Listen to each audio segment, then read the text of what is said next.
नमस्ते दोस्तों। मैं हूं आपका दोस्त किशन और आप देख रहे हैं आपका अपना यूट्यूब चैनल आपके अवचेतन मन की शक्ति। आपका बहुत बहुत स्वागत है। आज हम बात करेंगे भोजन की कि भोजन खाते समय या यूं कहें भोजन करते समय हम किन किन चीज़ों का विशेष ध्यान रखें। पुराने ज़माने में जब भी खाना खाते थे, खैर उस ज़माने में मोबाइल टीवी ये सारी चीज़ें नहीं थी, तो भी उस ज़माने में जब खाना खाते थे तो मौन होकर के खाते थे, यानी कि आपस में एक दूसरे से बात नहीं करते थे। खैर ये प्रक्रिया हम थोड़ी पीछे से समझते हैं। उस ज़माने में ये भी कहा जाता था और आज भी कहते हैं कि जो व्यक्ति खाना बनाता है, चाहे वो हमारी माँ है, चाहे घर में हमारी बहन है या और भी कोई है, जो खाना बनाते हैं उससे हमेशा प्यार से बात करनी चाहिए, उसके प्रति शुभ भावना शुभकामना रखनी चाहिए, उसको हमेशा खुश रखना चाहिए, क्योंकि जिस मनोस्थिति में वो भोजन बनाएगी वही तो सब कुछ उस भोजन में समा करके हमारे पास यानी हमारी थाली में आएगा और उसकी उसी मनोस्थिति का हमारे ऊपर बहुत गहरा असर पड़ता है।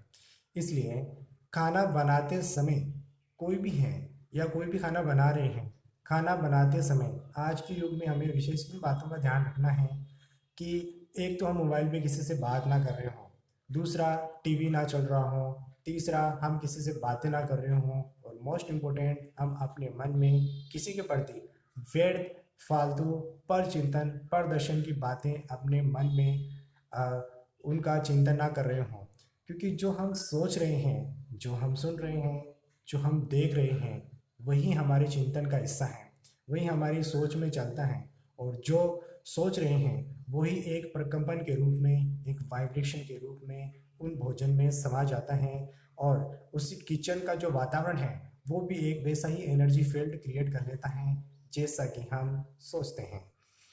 अब जब वो भोजन तैयार होकर के जिन जिन को हम खिलाने के लिए घर के मेंबर्स को परोसते हैं या हम यूँ कहें कि जब हम खाते हैं तो उसका असर हमारे मन के ऊपर पूरी तरह से पड़ेगा। यदि भोजन को खुश रह करके शांत मन से मौन रह करके बड़ी श्रद्धा और भावना से उसे प्रसाद समझ करके बनाया तो हमारा मन बहुत शांत रहेगा, हमारा तन भी स्वस्थ रहेगा और मन भी स्वस्थ रहेगा। तन और मन दोनों को स्वस्थ रखना बहुत जरूरी है। जब तन बीमार होता है तो उसका असर मन पे आता है और जब मन बीमार होता है, मानसिक रूप से व्यक्ति दुखी होता है तो उसका पूरा पूरा असर हमारे तन के ऊपर आता है। इसलिए तन और मन आपस में एक दूसरे के बहुत गहरे मित्र हैं। एक जमाना था जब अनाज को उगाते थे किसान, तो वहाँ से इस प्रक्रिया को हम थोड़ा बैक से समझते हैं कि जब खेती खेती बोई जाती थी उसी समय से धरती का सबसे पहले भूमि पूजन होता था, यानी श्रद्धा और भावना से धरती को माँ कह के स्वीकार करते थे, उसे माँ का दर्जा देते थे और उसकी पूजा करते थे। और उसके बाद में उसके ऊपर जब हल चलाते थे, बीज डालते थे उसमें, तब भी लोग अपनी अपनी भावना से अपने अपने धर्मों के अनुसार अपनी अपनी श्रद्धा से उसमें अपने अपने ईश्वर को याद करते थे और फिर उसमें अनाज बोते थे। तो वो भी एक पवित्र शुद्ध भावना रिस्पेक्ट के साथ हम अनाज को धरती में बोते थे। फिर जब अनाज धरती से बाहर निकलता था तो उसी खेती के अंदर हम चप्पल जूते पहन के नहीं जाते थे। उस जमाने के लोग, यानी किसान को अन्नदाता कहते हैं, वो किसान अन्नदाताएं अपनी खेती में चप्पल जूते पहन के नहीं जाते थे, क्योंकि वो खेती को बहुत ही महान दृष्टि से, बहुत ही सम्मानीय दृष्टि से देखते थे। अन्न को ईश्वर समझते थे, अन्नदाता हमेशा उसको समझते थे, इसलिए वो उस खेती का सम्मान करते थे। फिर जब खेती बड़ी होती थी या उसमें पानी भी देते थे तब भी हमेशा वो उसके प्रति शुभ भावना शुभकामना रखते थे। उस जमाने में तो खैर मोबाइल ये सारी चीज़ें थी नहीं कि जो व्यक्ति खेत के बीच में बैठ करके ऐसे वैसे वीडियोस देख रहा हो या फालतू बातें कर रहा हो या बल चिंतन कर रहा हो। यदि उस जमाने में उस समय खेती के अंदर उसमें जो एक्स्ट्रा फालतू घास उगा हुआ होता था उसको जब निकालने के लिए जब वहाँ के मजदूर काम करते थे तो वो भी ईश्वर की ही बातें करते थे, अच्छे अच्छे भजन गाते थे और उसी के ही ध्यान में काम करते थे, यानी कि शुभ वाइब्रेशन, एक पवित्र सोच उनके मन से हमेशा वहाँ पे रेडिएट हो रही होती और उससे प्रकृति समा रही होती, यानी वो प्रकृति में समा रही होती।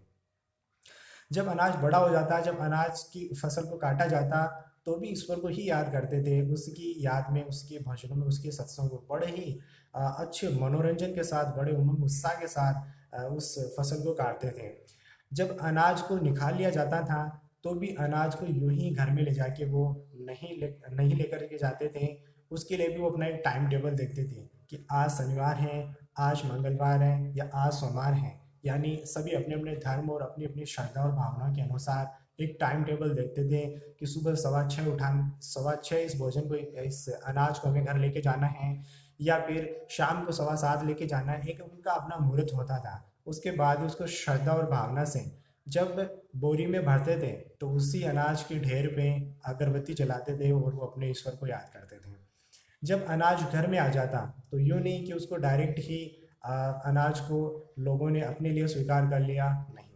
वो उस अनाज को सबसे पहले उस अनाज का प्रसाद बनाते थे, और उस प्रसाद को वो अपने मंदिर, जहाँ पे भी उनकी भावना थी, जो भी उनकी इष्ट देव या देवी जो ईश्वर था, उनको उसका भोग लगाते थे, उनको चढ़ाते थे, सबसे पहले उनको ही अर्पित करते थे।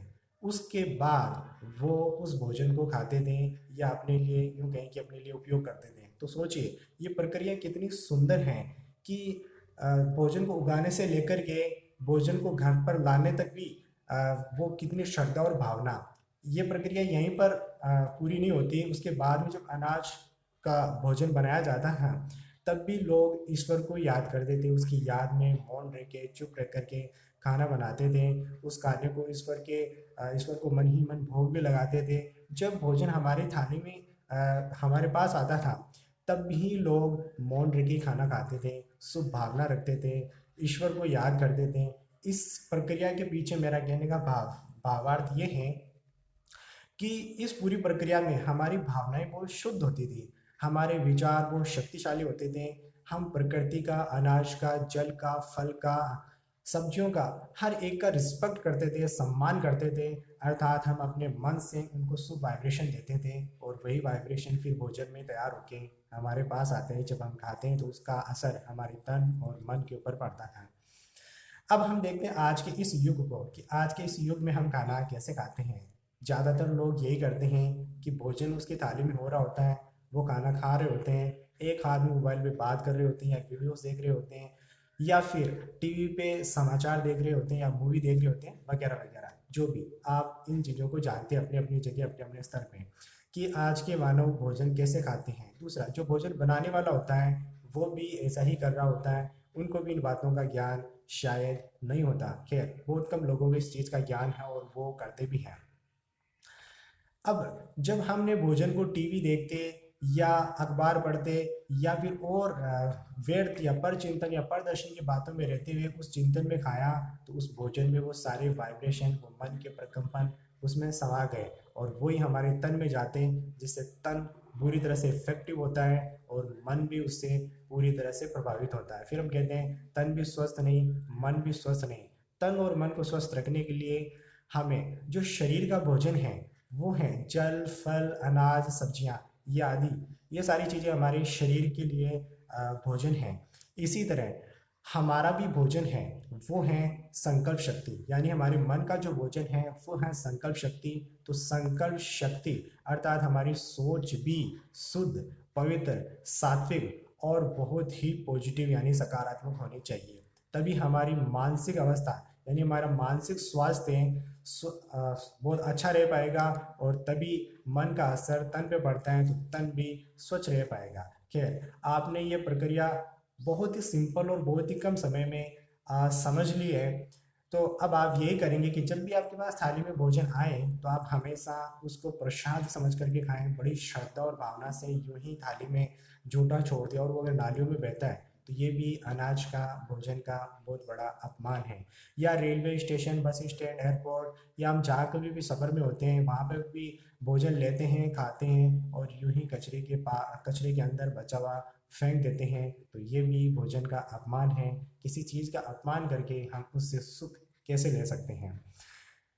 तो आज के लिए बस इतना ही। फिर हम इसी भोजन के ऊपर, क्योंकि भोजन का ये जो विषय है, ये बहुत बड़ा विषय है। अगर इसके ऊपर हम वीडियो रिकॉर्ड करेंगे, तो वो कई घंटों का बन जाएगा। लेकिन इसका बहुत ही सूक्ष्म और महीन रहस्य हम निकाल करके संक्षिप्त रूप में छोटे छोटे वीडियोस में आपके पास पहुंचाते रहेंगे। हमारा उद्देश्य है कि लोगों के जीवन में सुख आए, शांति आए, वो अपनी सोच बदले। सोच बदलने से ही सब कुछ बदल जाएगा। सब कुछ हमारे मन से ही होता है। सब कुछ हम अपने मन से ही करते हैं, सोच पर ही निर्भर हैं। तो क्यों ना उस सोच को नेगेटिव, व्यर्थ या फालतू से हम पॉजिटिव और महत्वपूर्ण बना लें।